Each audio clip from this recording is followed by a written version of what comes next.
अस्सलाम वालेकुम everyone, this is Arsalan Siddiqui, permanent faculty member for QM at ART defence school. दोस्तों, हमने लास्ट कुछ वीडियोस के अंदर जो है वो फाइनेंशियल मैथमेटिक्स के हमने कुछ टॉपिक्स डिस्कस किए थे। फिर मैंने एक मिसेस हाई वाला सवाल भी करवाया था आपको, जिसमें हमने स्पॉट की एप्लीकेशन देखी थी कि सिंगल पॉइंट ऑफ टाइम के ऊपर कैसे मैं वैल्यूज अपने इनफ्लोज और आउटफ्लोज को मैनेज करूँगा। तो मैंने मिसेस हाई वाला सवाल जो है वो 3 पॉसिबिलिटीज़ से सॉल्व किया था। आप लोग जाके उस सवाल को ज़रूर चेक करिएगा।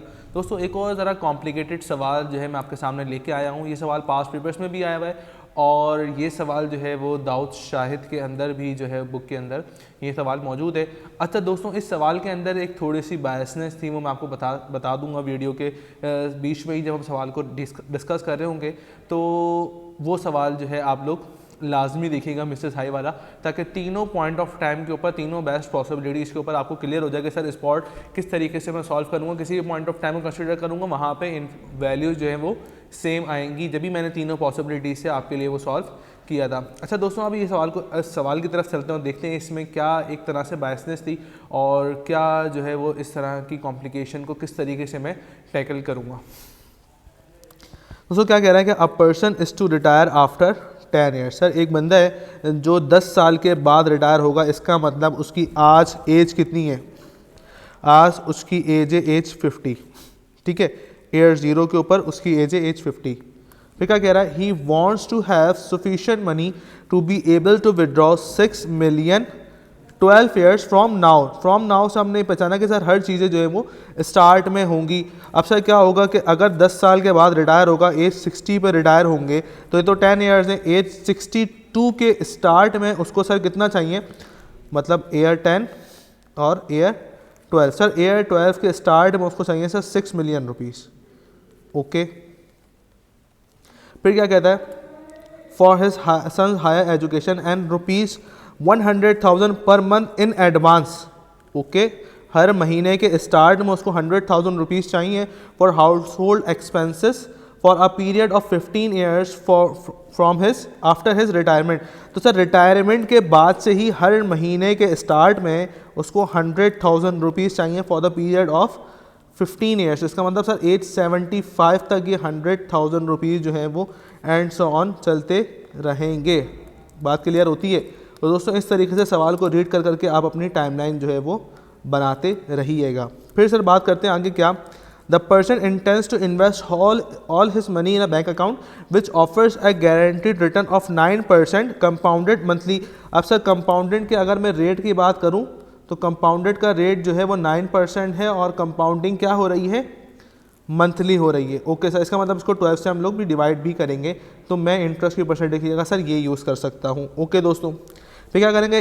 His present savings amounted to rupees 2 million and he expected to receive 8 million from employer when he retires after 10 years. अब सर सीन क्या है कि अभी इसके बाद जो करंट सेविंग है वो 2 मिलियन रुपीज़ की है और at the time of retirement जब ये रिटायर होगा एट द एज ऑफ 60, तो सर इसको 8 मिलियन रुपीज़ कहाँ से मिलेंगे?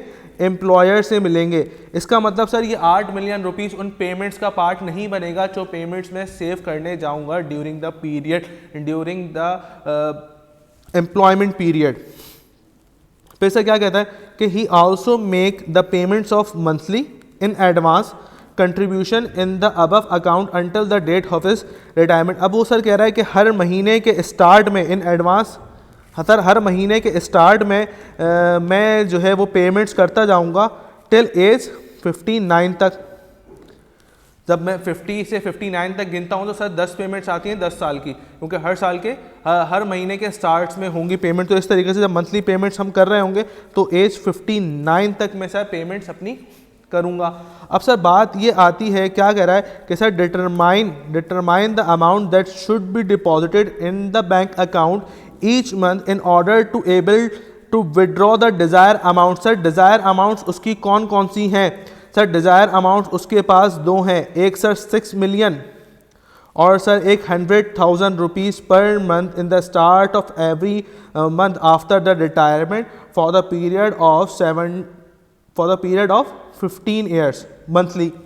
तो दोस्तों अब सीन क्या होगा, अब जब मैं स्पॉट बनाने जाऊंगा तो सर मैंने स्पॉट आप लोगों को बताया था कि बेस्ट पॉइंट वहाँ पे होता है जहाँ पे आपके आउटफ्लोज खत्म हो रहे हो और इनफ्लोज स्टार्ट हो रहे हो। तो सर एज 60 पे आपके इनफ्लोज स्टार्ट हो रहे होंगे और आउटफ्लोज आपके ख़त्म हो रहे होंगे, वो आपकी रिटायरमेंट की एज है। तो सर अब जब मैं यहाँ पे स्पॉट बनाऊँगा तो मैंने आप लोगों को एक बात भी सिखाई थी क्लास के अंदर कि सर स्पॉट के ऊपर future value of all payments, future value of all payments की जगह डिपॉजिट भी कर सकते हैं हम, future value of all deposits is equals to present value of all expected incomes. ऐसा तो सर एज 60 के ऊपर future value of all deposit और present value of all expected income equals होंगे। अब सर एक काम करते हैं, पहले मैं present value of all expected income find कर लेता हूँ, कुछ जगह मैं यहाँ छोड़ देता हूँ। तो मैं सर पहले नंबर पे फाइंड करता हूँ present value of all expected income.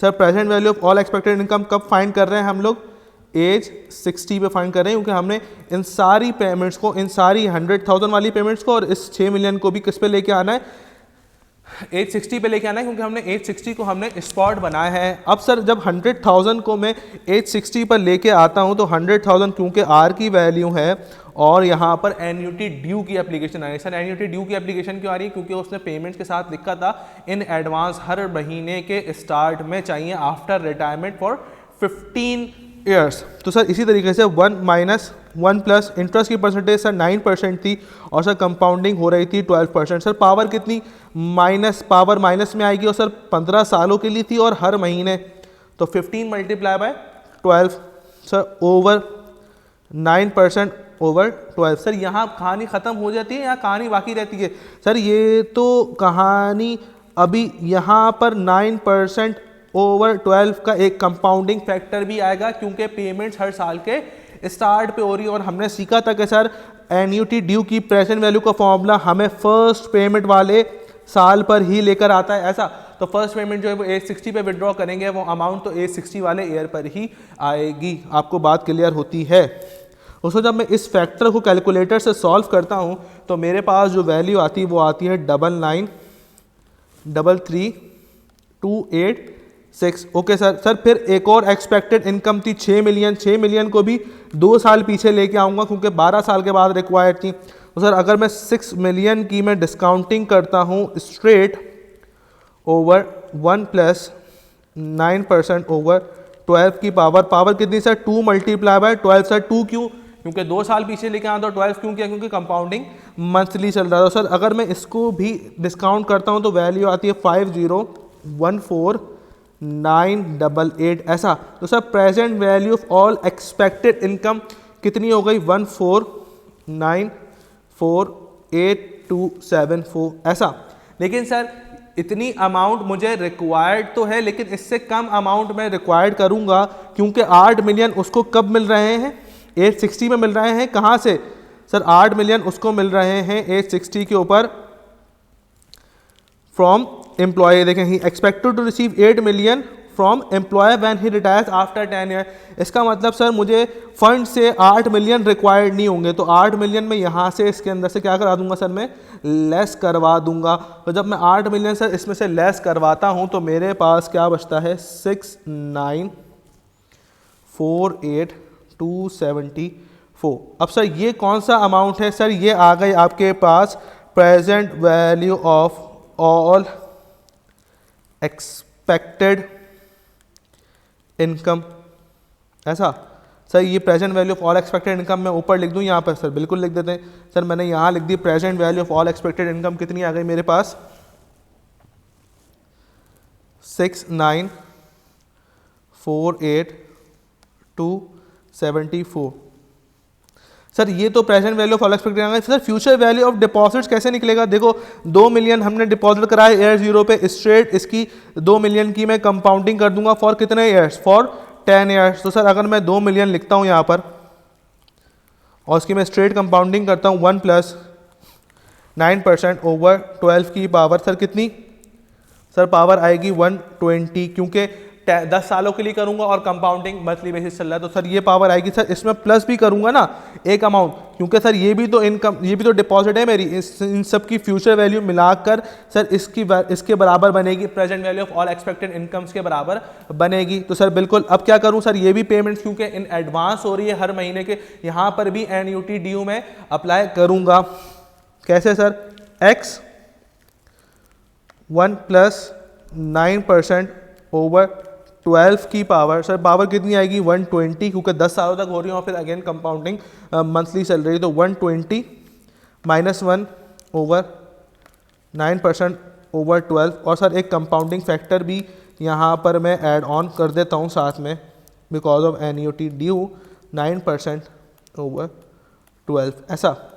इस पेमेंट के अमाउंट को मैं दोबारा लिख देता हूँ, 6984,274। तो दोस्तों जब मैं ये सीन यहाँ पे करता हूँ, अब मुझे एक बात आप लोग बताइए कि सर ये फैक्टर यहाँ पर क्या हो रहा है, इज इक्वल टू के लेफ्ट साइड के ऊपर ऐड हो रहा है, राइट साइड के ऊपर जाएगा तो माइनस होगा। अब सर जब मैं इज इक्वल टू के राइट साइड पर ले जाके इसको माइनस करता हूँ इस फैक्टर को, तो दोस्तों यहाँ से बनता है कुछ,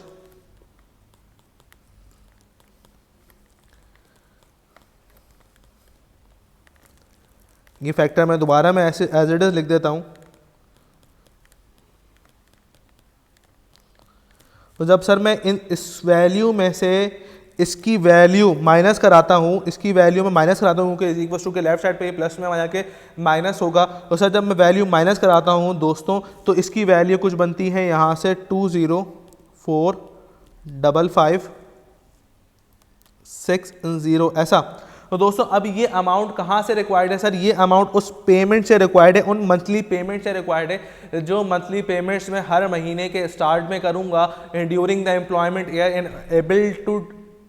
इन able to withdraw the desire amounts, ठीक है, आफ्टर द रिक्वायर्ड पीरियड। अब सर जब मैं इसको इस फिगर को इस पूरी की पूरी इक्वेशन को जब मैं कैलकुलेटर से सॉल्व करता हूं दोस्तों, तो मेरे पास जो x की वैल्यू आती है सर वो आती है 10492 ऐसा।